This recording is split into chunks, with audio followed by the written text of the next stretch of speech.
کہ وہ میرے سوا کسی کی عبادت نہیں کرے گا, مجھ سے علاوہ کسی اور سے مدد نہیں چاہے گا.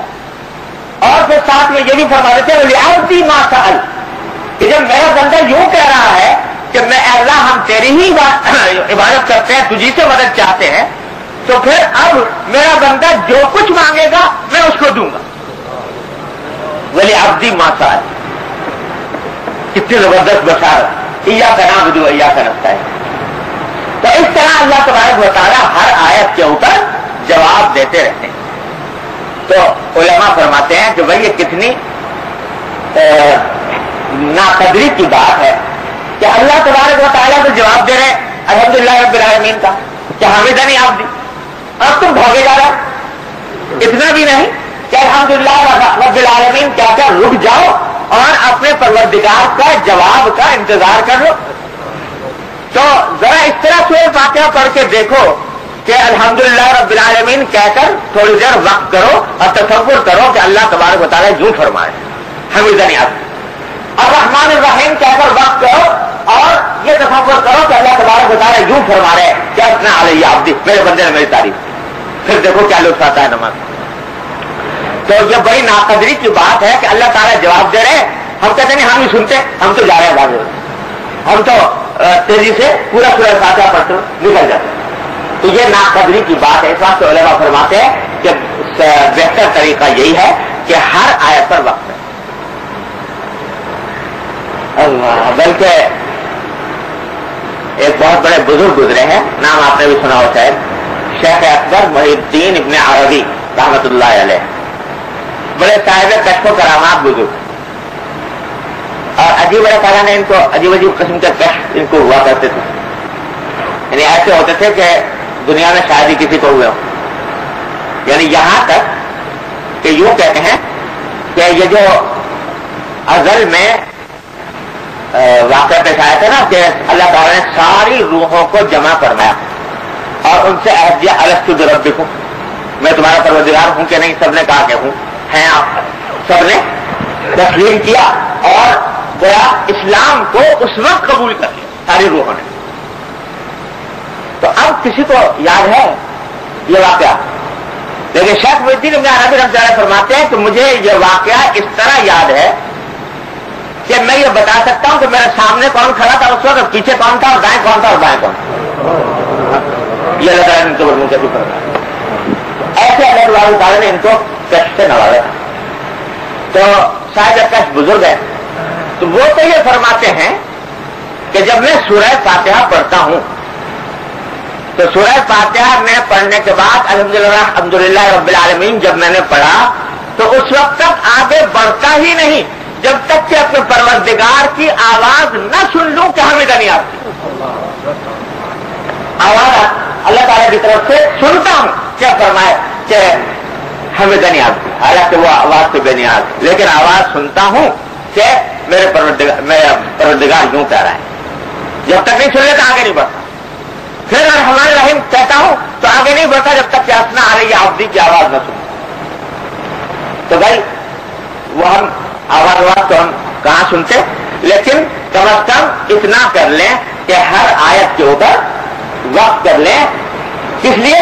اتباع سنت میں, نبی کریم صلی اللہ علیہ وسلم کی سنت کی اتباع میں, اور ساتھ میں یہ تصور کر کے کہ میرا پروردگار اس جملے کا جواب دے رہے ہیں, اللہ تبارک و تعالیٰ جواب دے رہا ہے حمیدنی عبدی. تو انشاءاللہ پھر دیکھو کہ نماز کے اندر کیسا نور محسوس ہوگا. اللہ تعالیٰ نے ہم سب کو عطا فرمائے. تو سورہ فاتحہ پڑھنے کا یہ طریقہ, سورہ فاتحہ پڑھنے کے بعد سورت پڑھی, سورت پڑھنے کے بعد اب رکوع کا مرحلہ آیا. تو رکوع میں جانے کے لیے جب آدمی جائے تو اس میں بھی جو صحیح طریقہ ہے وہ یہ کہ اس طرح جھک جائے کہ کمر پوری سیدھی ہو جائے. ایسے کھڑا ہے, رکوع کے اندر گیا تو کمر سیدھی ہو گئی, اور یعنی ایسا نہیں کہ جھکاؤ میں کمی ہو, بلکہ کمر اوپر کی طرف اٹھی ہوئی نہ ہو, برابر ہو جائے. اس طرح رکوع کرے. مردوں کے لیے, خواتین کے لیے بہتر یہ ہے کہ تھوڑا سا اٹھی رہے, وہ پوری کمر سیدھی نہ کریں بلکہ تھوڑا سا اٹھی رہے. اور مردوں کے لیے ہے کہ پورا کمر سیدھی کریں اور ہاتھ سے اپنے گھٹنوں کو پکڑ لیں, یعنی باقاعدہ جیسے پکڑا جاتا ہے, انگلیوں کو کشادہ کر کے, انگلیوں کو پھیلا کر گھٹنوں کو پکڑ لیں اس حالت میں. اور سبحان ربی العظیم کم سے کم 3 مرتبہ, اور زیادہ سے زیادہ جتنی مرتبہ چاہے بہتر ہے طاقت میں پڑے وہ پڑھ لیں. کھڑے ہوئے رکوع سے, اس کو قوما کہتے ہیں اصطلاح میں, رکوع سے کھڑے ہونے. قوما کے اندر ایک ذکر تو ہر مسلمان جانتا ہے, سمع اللہ لمن حمدہ ربنا لک الحمد, یہ اس کا مطلوب ذکر ہے. لیکن قومے کے اندر ذرا اطمینان سے کھڑے ہو, اس طرح کے کمر بالکل سیدھی ہو جائے, اور صرف سمع اللہ لمن حمدہ ربنا لک الحمد ہی کی مقدار نہیں بلکہ ذرا تھوڑا سا مزید ہے, یعنی بہت جلدی نہ کریں سجدے کے اندر جانے میں, بلکہ کچھ دیر مزید ٹھہریں.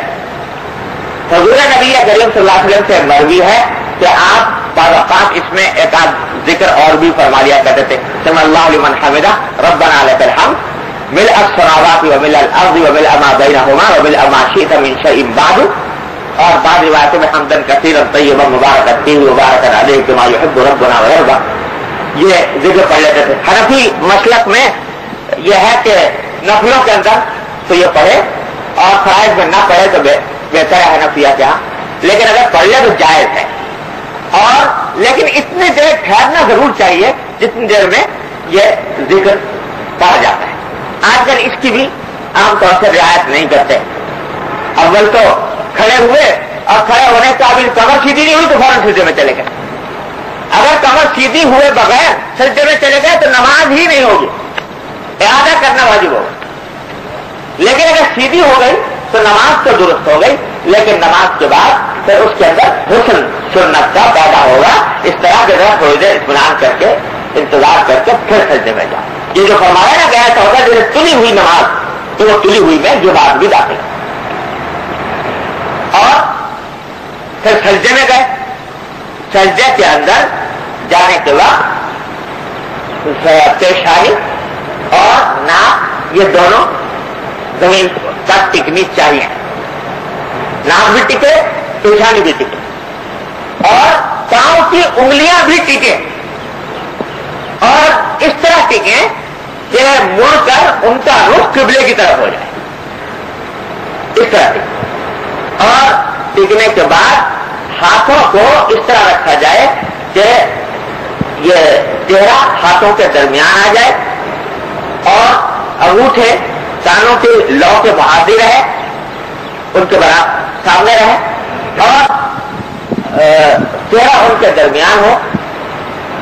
اس طریقے سے سجدے کے اندر جائے, اور کونیاں زمین سے اٹھی ہوئی ہیں, زمین کو بٹی کی ہوئی نہ, اس طرح سے بیٹھے.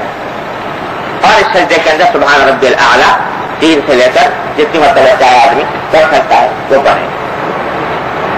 سجدے سے اٹھے تو وہی بات جو رکوع سے اٹھنے کے بارے میں کہی تھی, اس کو جلسہ کہتے ہیں, اس کو قوما کہتے ہیں.